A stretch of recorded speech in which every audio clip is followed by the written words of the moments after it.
It's time for the Freedom in 5 Minutes podcast. Powerful and liberating business strategies you can start in 5 minutes or less. Now, here's your host, Dean Soto.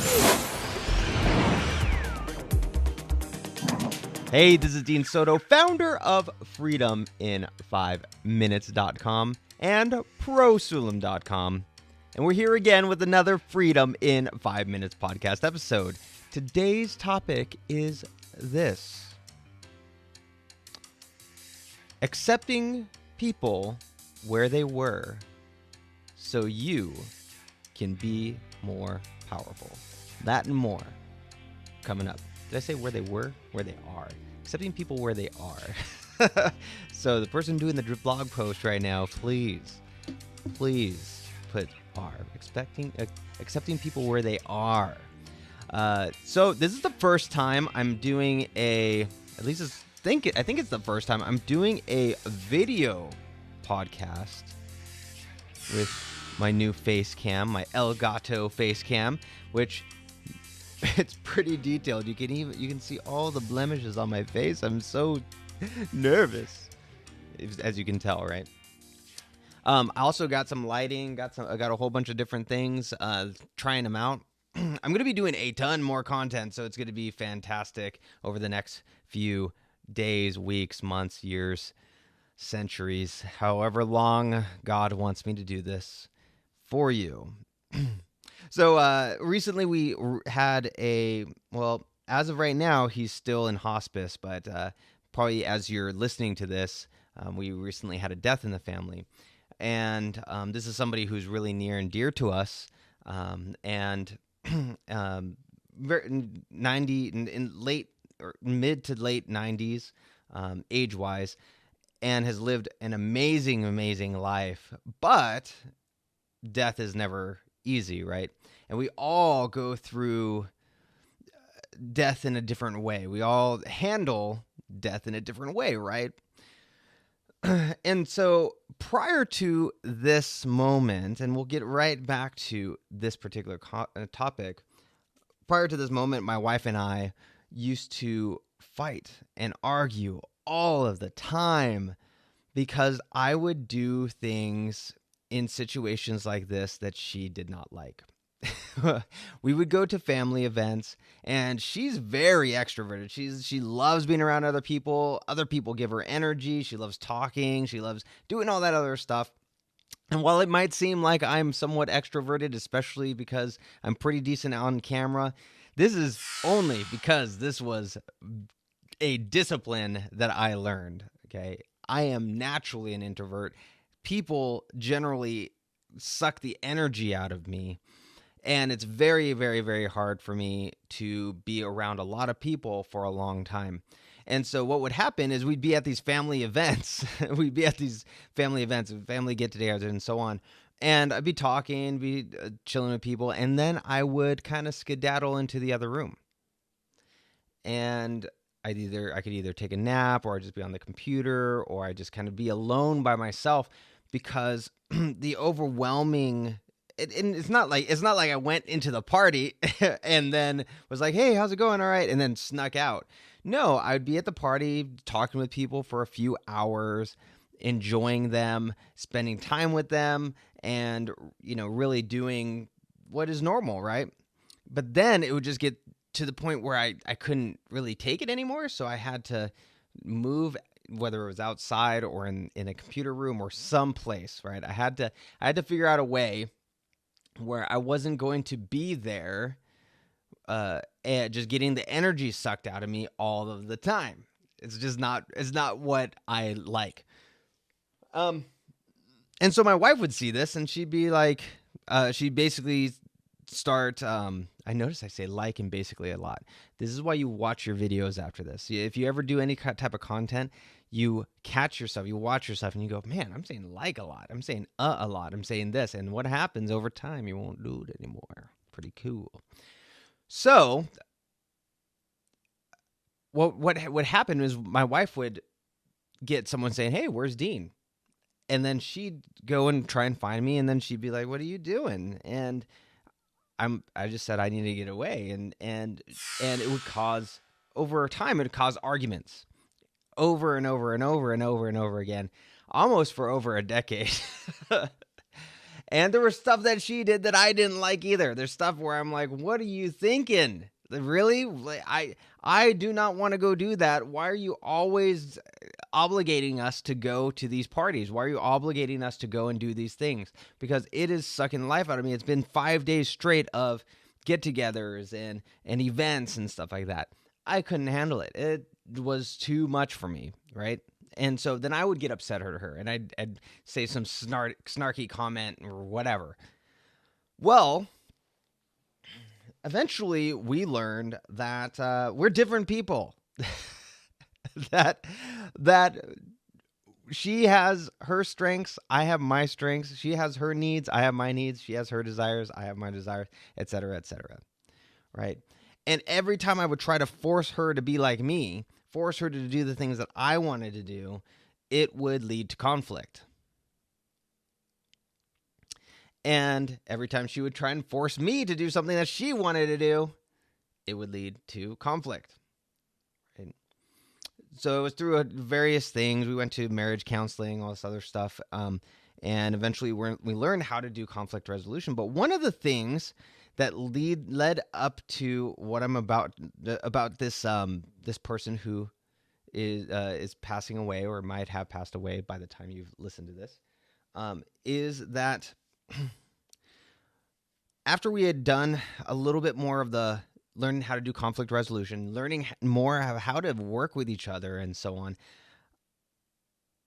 we were at a family get-together. And it was a couple hours into it, or maybe 1 or 2 hours into it. And this person,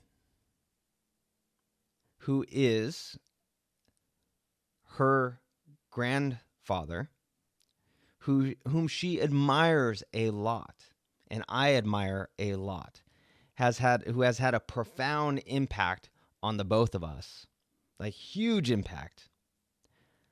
Someone says to her, "Oh, where did Ito go?" That's short for abuelito, which is short for abuelo, which is grandpa in Spanish. Well, he went off to go and get away from everybody and nap. Does that sound familiar? He went off to go get away from everybody, and it was at that moment. This was a couple years ago. It was at that moment, boom, it hit my wife that, oh my gosh, my grandpa does the same exact thing that Dean does. And I would jump on Dean and say, you shouldn't be doing this, blah, blah, blah, blah, blah, blah. But this person over here whom I respect and admire and has had a huge impact on my life, I didn't even notice did that. So he sneaks away, goes, takes a nap. And she finally, it clicked that, look, that's not a bad thing. It's not a bad thing that the person that you admire or the person that you love or the person that you're friends with or whatever does things differently than you. It's a matter of accepting those differences and how they can be of benefit to you to make you more powerful, right? So now, as her grandpa lay dying, as of recording this, one of the reasons why we were able to go down there in the blink of an eye to go see them 5 hours away, take a van. I actually drove my wife down, rented a car to drive back up just so so I could escort her down. That's how we roll here. Escort her down. Now she's with family. I'm back up here with the rental car. I'm going to go back down there as well. And part of the reason why this is happening this way is because she knows my needs, right? I cannot be around family like all the time. So I drove her down went and met family. I ended up taking most of the kids to our Airbnb that we rented and watch them. And I would come and go, and I'd come and say hi to Ito and try and talk with him and talk with people. But then I'd leave again. And she knew that that's how I am. She knew that once she understood how I worked, now she can put me in a position where, the kids are getting bored where they're at. They love their Ito. They love being with him and so on. But there's so many people there. They don't even get a chance to be with him, right? So she knows that I need to escape. So I escape with the children to the Airbnb. Then we have a good time over there. And then when we can go and visit, we're able to piggyback off both of our strengths, right? And it's through that we have been able to be such a powerful support to her side of the family through this tough time, where in the blink of an eye, even though I'm away from her right now, I can hop in the car and start heading toward her, start heading toward the family, help out in any way, right? Because I have the rental car. I can just go boom, boom, boom, boom, boom. Okay? So it's by her she learned to deal with me and accept the way that I am, and how she could use that to her advantage to bless her family and to make her life more powerful, right? And by powerful, what do I mean? Powerful, I mean the ability to do something. So we get the word potent. It comes from Latin, which means the ability to do. Okay. So now I am more powerful because I'm here doing content. I'm here making deals. I was making deals on the road. I'm able to be with my animals. I'm able to make sure that they're all taken care of, right? So all of these things are only happens because she learned to accept who I am. I learned to accept who she is, and then use those strengths and weaknesses she has to do things in ways that we would have never been able to do before.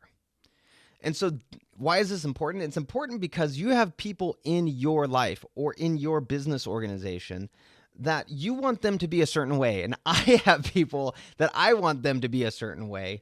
And the more that I try to push them, this square peg into a round hole, the more that I'm damaging the relationship and frustrating them, frustrating myself, when I could just look and see, what is this person good at? And then put them in that right spot. Entrepreneur Operating System, the EOS traction method, talks about right person, right seat. And if they're not in the right seat, if you don't have them doing the right thing, it's going to take down your business in some fashion or another. And it's going to frustrate the heck out of them, right? And so what is it, or who is it right now in your organization or in your family or in your relationships that you want them to be a certain way, but they just will not do it? Perhaps it's time to reframe how you are accepting who they are. Perhaps it's time for you to start seeing, what are their strengths? Why are they like this? How are other people like this, maybe in history or people that you respect? How are other people like this? And what can I do to let them be who they are, but then utilize your strengths to help them do things that they are not able to do, and you help have them do things that you're not able to do. So I challenge you to do that sometime this week, is look at those relationships, start seeing how can I start accepting these people for where they are right now? And what does that mean for me? How can I utilize that to further my relationship with them?